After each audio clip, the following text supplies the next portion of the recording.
Saturday, November 21st, 2020, Monaco 64, home of alternative economics and contrarian views. So have you ever thought about why governments run deficits? I mean, if you're going to accept that there has to be some taxation, fine. But you should be able to pay for all government programs through taxation. Governments shouldn't really run deficits, because what deficits do is create a national debt. And there's been a lot of discussion and debate about the unsustainable amount of debt that we have in the world, especially in the UK, in the US. And they're starting to talk already again about increasing taxes to service the national debt, of course. And yesterday I read an article by a former BIS, Bank for International Settlements, chief economist, William White. He's a Canadian economist. He started out at the Bank of England. He worked for the Bank of Canada for many years and then the BIS. So he's a central banker. And a lot of the solutions he gives seem reasonable. He criticizes the central banks for their manipulation of interest rates lower, for their QE. And he says now that they should stop it because they're shooting themselves in the foot. The article says, former BIS chief economist, and I quote him, central banks keep shooting themselves in the foot. Actually, I would say they should probably shoot themselves in the head because he talks about all the things he should do. And he actually thinks, this guy thinks we should go back to more Keynesianism, more fiscal policy, more taxation. And he actually thinks that also we should inflate the system away or the debt away, and that we should do debt restructuring, even though he's not confident that creditors will accept restructuring. But he never ever talks about the fact that the central banking institution, which is closely wedded to or melded with government, is the problem. It has been the problem for 328 years. And why 328 years? Well, if you've been following my videos, I've been talking about this book here, Paper Against Gold by William Cobbett. This book is from around 1810. Actually, it's not really a book. It's a series of letters written by William Cobbett in 1810. The full title of this collection of letters is Paper Against Gold, containing the history and mystery of the Bank of England, the funds, the debt, the lowering and the rising of the value of paper money. So I've done 3 videos about this. The first 3 letters, I've put up a playlist, Paper Against Gold by William Cobbett, and you can listen to it. How in 1692, basically, the national debt was created. William III took on £1 million for war against France. And then in 1694, the government, together with the bankers, got together to create this monopoly bank called the Bank of England. And ever since then, the debt has been growing.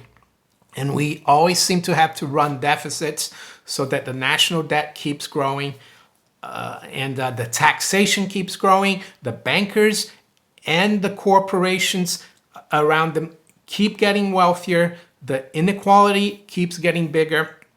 Am I saying we shouldn't have any taxation at all? Not really, because even William Cobbett talks about that. He says that government has a function. We have to pay, for example, for law and order, for the defense of the realm or the country, so to speak, for the administration of the rule of law and those things. But that could be done very easily. And yeah, as I said in the beginning of the video, have you ever wondered why we keep running all these deficits? Why can't government be run like most households run themselves. They spend as much as they can. They won't spend more than they take in. It's very simple. But I would argue that the problem is this marriage between central banking and government. It's not a free market, people. We don't have free markets or even capitalism for that matter. We've had, at least here in the UK, basically government and bankers running the show for 328 years. Unless we go back to a system where nobody's given preferential treatment, like the bankers have been given for 328 years, things will never change. And for the US, it's the same thing. Yes, the US was able to take off the shackles of central banking for a while there, from the 1830s till 1913. You see all these people giving solutions, and none of them, even in the alternative. There's another article today, which was a good article by a guy called John Mauldin, Mauldin, and I'll put a link to that in the description as well, along with the BIS economist proposals. And this article says the Great Reset versus the Great Reset. And yeah, he's got some interesting ideas, John Mauldin. He's supposed to be very contrarian.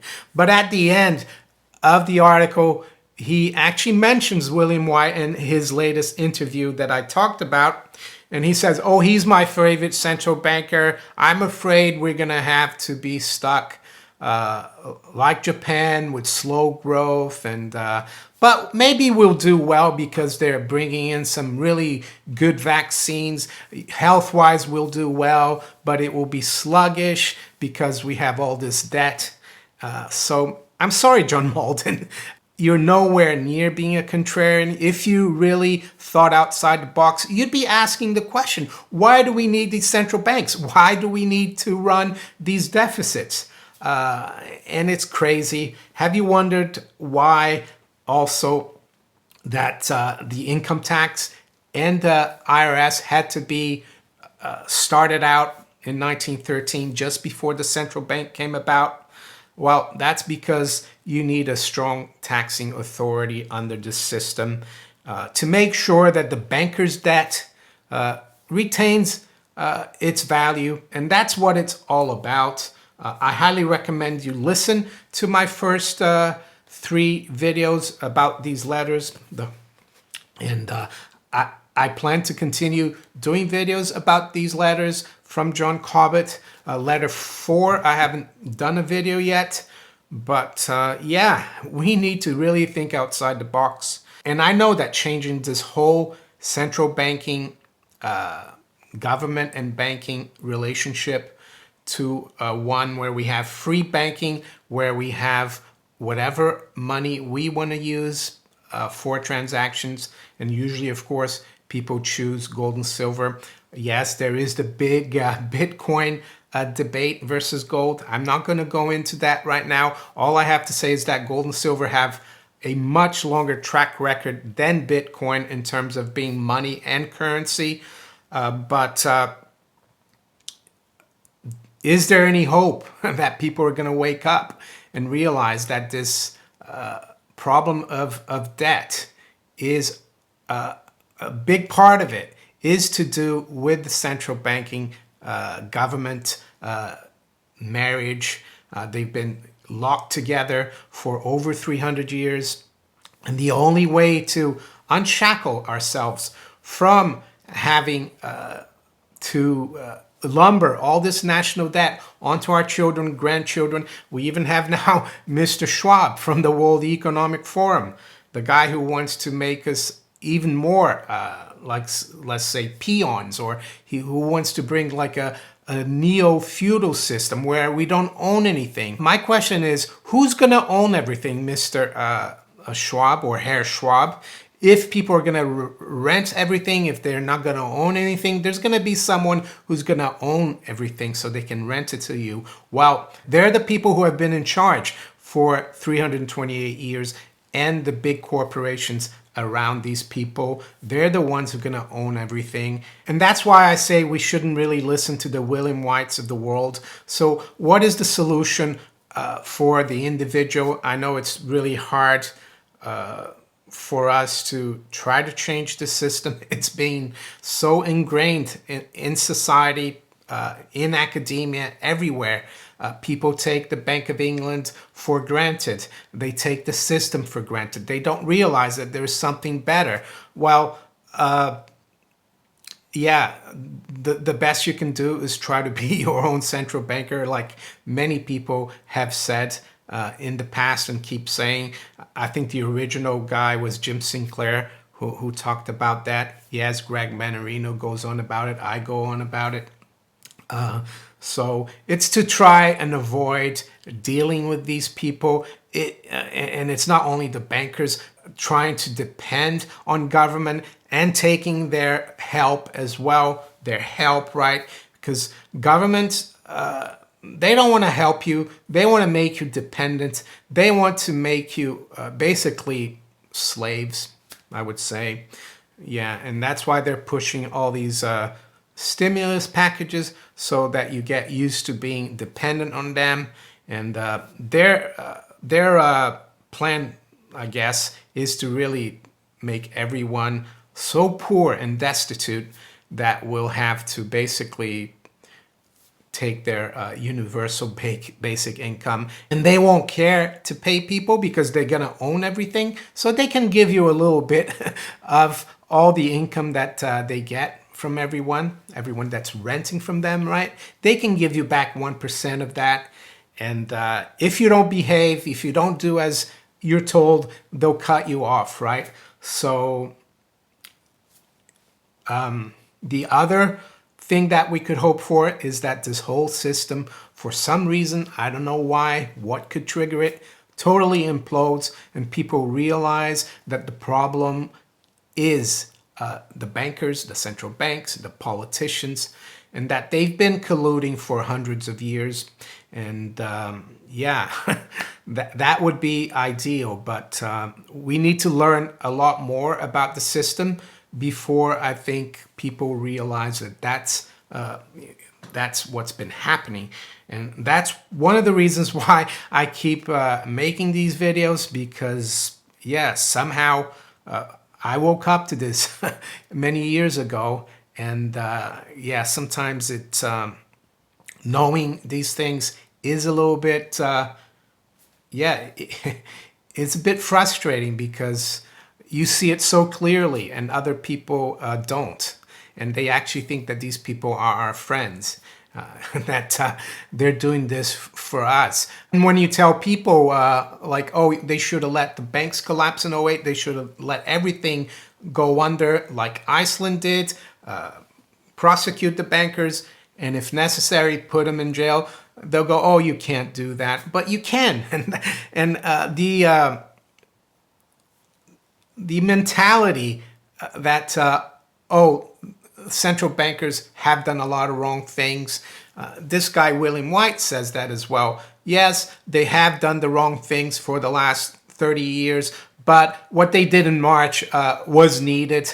That's total rubbish. Unfortunately, a lot of people in the general public also think that they're helping us by giving us more and more debt, by locking us up, by destroying small businesses and saying, oh, here's a little bit of crumb for you, for us, disrupting your life. So yeah, don't